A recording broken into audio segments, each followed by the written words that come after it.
Hey everybody, welcome back to Tim Travels. It's Terry, your host. So, as you might be able to tell, I'm back in my truck.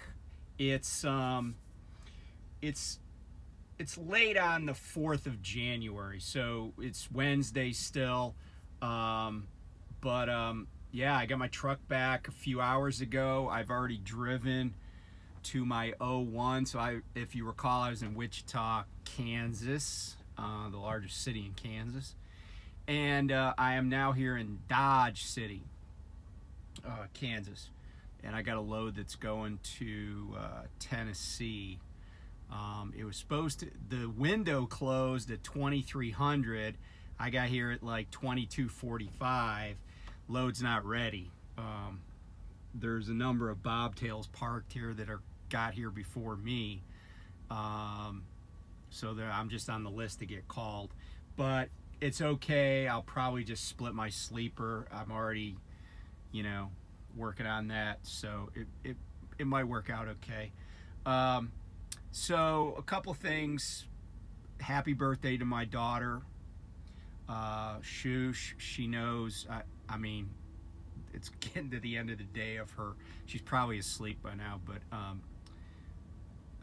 so it was her birthday today. But January 4th, it's kind of interesting, right? So I haven't talked about a lot of history lately, but I found this new app that it's like this day in history, but it's pretty cool because it's easy to use, and it's got a lot of cool history that probably was not going to be on my radar. So I was just scrolling through it, and I read all the little vignettes that they have, and then I started seeing this pattern, right? And so then I was like, so I started seeing the recurrence of similar events all on January 4th. So I was like, wait a minute, and I start scrolling back. I'm like, just to see if I'm misremembering this or whatever. So January 4th, it turns out, is not a day to be riding a train anywhere in the world. And let me explain why. So in 1987, and many of you will probably remember this, an Amtrak train in Chase, Maryland, which is between DC and, got an itch, DC and Baltimore, it collided with a Conrail freight train. Now Conrail, now that's CSX, but this was 87. 16 people were killed. It was a big deal. And in fact, if memory serves me, there was some evidence that maybe some members of the train crew had THC in their system. So that was another thing that probably, I think, precipitated when there's a major incident, everybody gets drug tested. So that was 1987. In 1990, in Pakistan, there was an overloaded freight train that collided, an overloaded passenger train that collided with an empty freight train. 307 people were killed and 700 were injured. This is Pakistan's largest rail disaster ever. Then 10 years later, in 2000, a train leaving Trondheim, Norway, which, by the way, is a very cool city. I've been there. I even went there in the winter, and it's just cool. I mean, it was cold, but it's just a cool town. It's on the Atlantic. It's up a fjord. You got to go up a fjord to get to there. But yeah, we were up there for some NATO operations. But anyway, a passenger train leaving Trondheim collides with a train that's coming into Trondheim, and 19 people are killed and 68 are injured. And then in 2018, so just a few years ago, a passenger train collides with a truck at a grade crossing in Kroonstad, South Africa. 20 people are killed, 260 are hurt. This is all these train disasters happened on this date. So maybe if you got to take a train, I was on a train just on Boxing Day. I think I mentioned my daughter and I went to a Broadway show in New York, and we took the New Jersey Transit into the city. But man, I guess January 4th is not the day to be riding a train. So anyway, so a couple of interesting things I've read about like trucking lately, that have kind of happened is that there's a bill in Congress. It's a bipartisan supported bill in the House to mandate that shippers and receivers provide bathroom facilities to truck drivers. And my just cursory, and obviously what, as you know how a bill gets made, or how a bill becomes law is, hey, the House does their version, the Senate, then they got to get somebody in the Senate to even pick this up, right? And then there's two versions of the bill. It goes to conference committee, then it gets marked up, everybody, and then it goes back to each chamber. They vote on it, and then they can send it to the president. Now, here's the interesting thing about this bill. It's truck driver, like that job description, truck driver, is the largest category or largest occupation in, I think, like 28 or 30 states. And I know for a fact, Texas, for example, the largest job, if you say, what do you do for work? Truck driver is going to be the answer more than any other occupation. That's also true in Pennsylvania. It's also true in California. Truck drivers, and this is not just over the road. This is all truck drivers. So it could be dump truck, garbage truck, semi, you name it, but truck driver, right? And so, given that the Secretary of Transportation, Secretary Buttigieg, I think that's how you say his name, he's been on the case about how do we attract and keep people in the trucking industry. Well, it's especially important if you want to keep, recruit and retain women, that you have some place for people to go to the bathroom. I mean, we've all seen places where no bathrooms anywhere in sight. No, you can't use our restrooms. And what really irks me is they say no public restrooms. Well, guess what? We're not actually the public, right? We are what are called, in legal terms, business invitees. In other words, we're not just like some random, Jane Doe, Joe, John Doe off the street. We're requested to come to this business. So the idea that they won't let us use any of their bathrooms is kind of absurd. And the other part of it is we've all been to places where they're like, yeah, there's a porta. Like I went to one place, the porta-johns were in a parking lot down the street.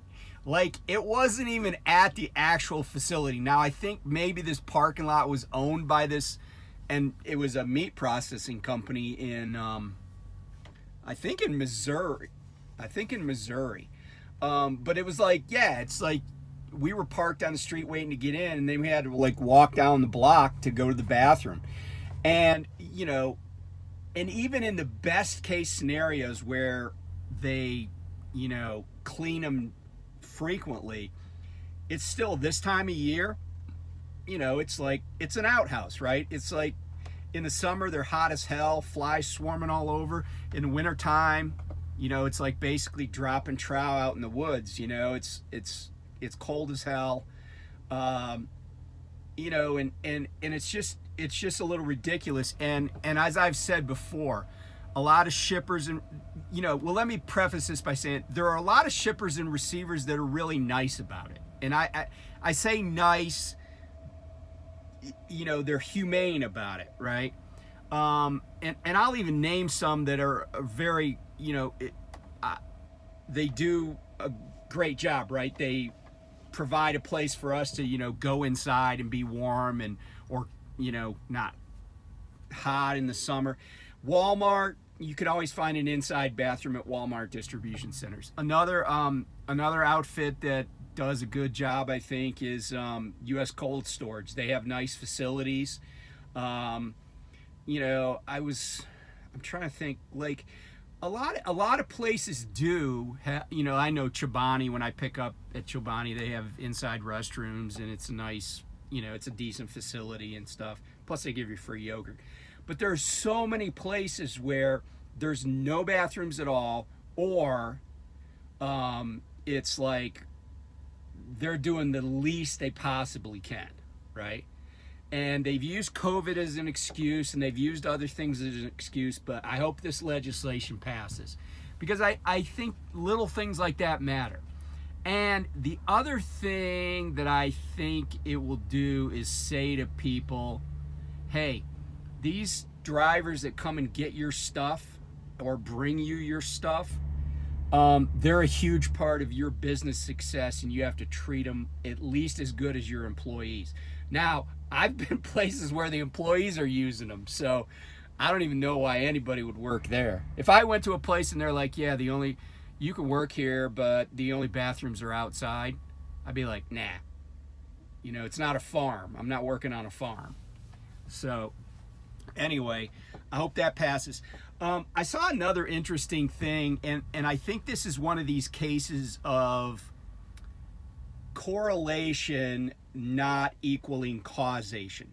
So there's this data point that says that since the ELD mandate, and the reason that the ELD mandate is important is because the FMCSA is getting ready to expand the ELD mandate to trucks that right now people could keep paper logs in.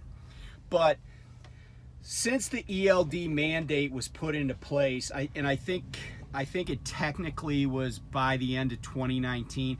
And I don't really know, because when I started driving at night, I've always been on electronic logs. I mean, I know how to keep a paper log, but I've always been on electronic logs. The number of accidents, fatal accidents involving trucks in the United States has steadily climbed since that ELD mandate went into place. And a lot of truckers that are opposed to the expansion of the ELD mandate, or even want to do away with the mandate as it currently exists, point to this data point and say, hey, look, since you guys made us keep electronic logs, we've killed more people. Or, I'm exaggerating. More people have been killed in accidents with trucks. Doesn't necessarily mean the driver of the truck was at fault. But what they say, and the reason that they think this is the case, is because the idea that the ELD keeps you way more honest, because there's no fudging, right? You get on the drive line, you're on the drive line. You can't fudge 20 minutes and say you left 20 minutes later, because the truck knows, right? And so they're saying, well, what's happening is truckers are driving faster because they know that they can't cheat on their logs. Now, here's my problem with that argument. First of all, again, correlation does not mean causation. I think that fatalities involving trucks are up for several different reasons. One is, I think, just generally speaking, people drive like crap. And when I say people, I mean people in cars, pickup trucks, buses, vans, and semis, and, dump trucks, whatever it is, right?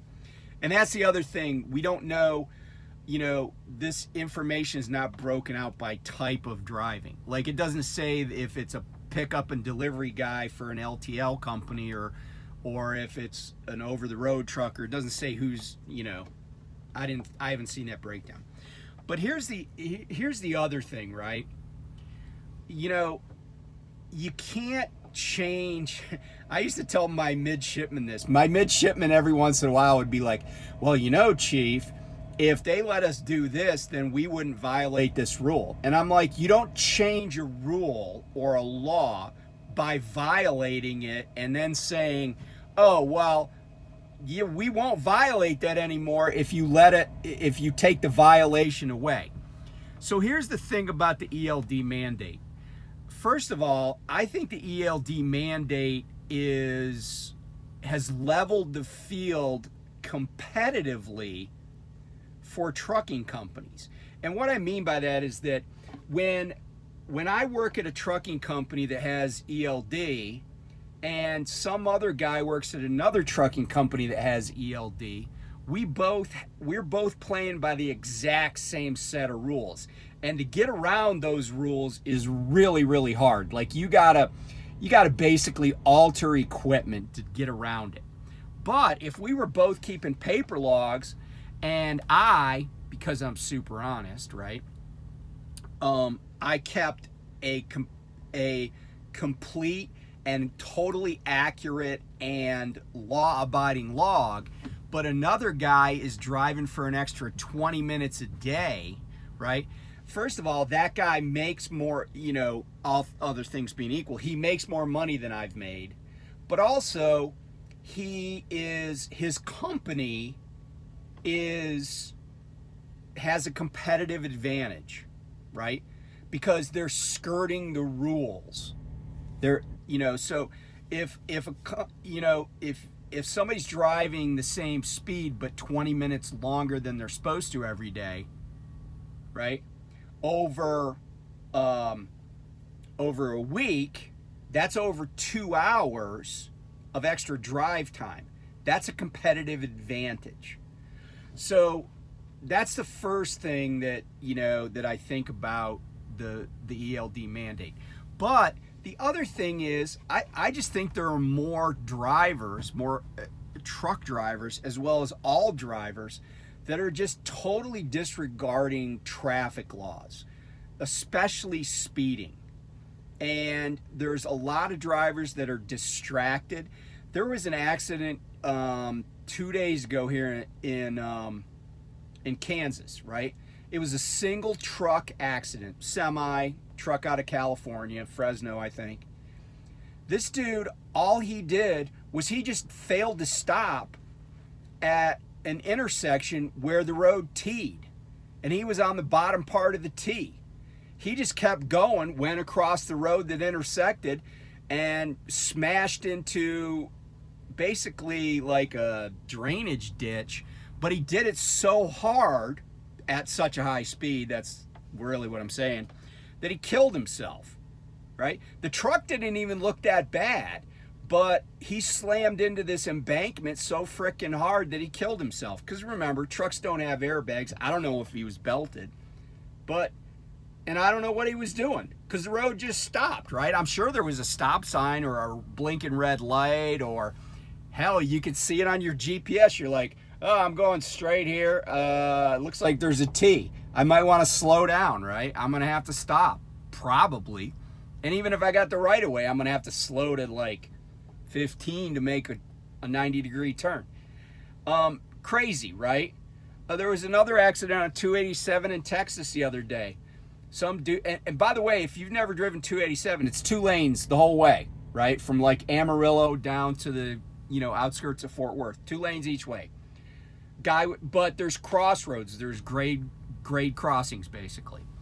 Guy driving a Peterbilt, turning right in the right-hand lane, gets clobbered from behind so hard that it jackknifes him.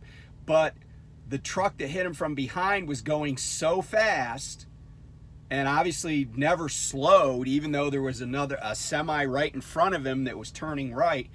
He ends up on top of the Peterbilt, and I can't remember what kind of truck. Maybe it was a Volvo, maybe it was a Freightliner that hit him. But it killed the driver in the truck that rear-ended the dude in the Peterbilt. And I think he had like some kind of, he had a van or something too. He's carrying, crap was everywhere. But those are 2 examples where I don't care if you have ELD or not, right? Like those guys died right? So those are 2 truck accidents involving fatalities where people died needlessly, and I have no idea why, other than excessive speed and not paying attention. Because neither of these accidents was in bad weather or anything like that. And they were on roads that weren't like super crowded or anything, just dumb, right? So anyway, that's kind of my take on the whole ELD thing. I think I'm like ELD for everybody, you know? And I'll tell you straight up, I'm in favor of speed limiters. I hope they put it into place. I think it'll save lives. You know, will it make it won't make my job harder. It might make some people's jobs harder.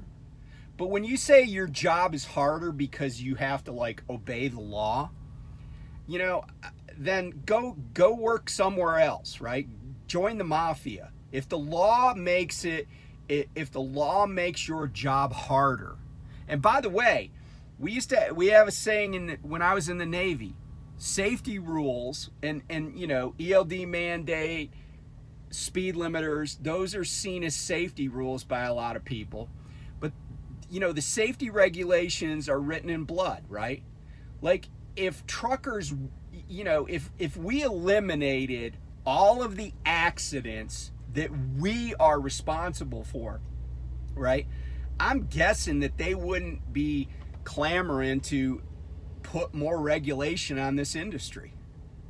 But truckers have proved over and over and over again that they can't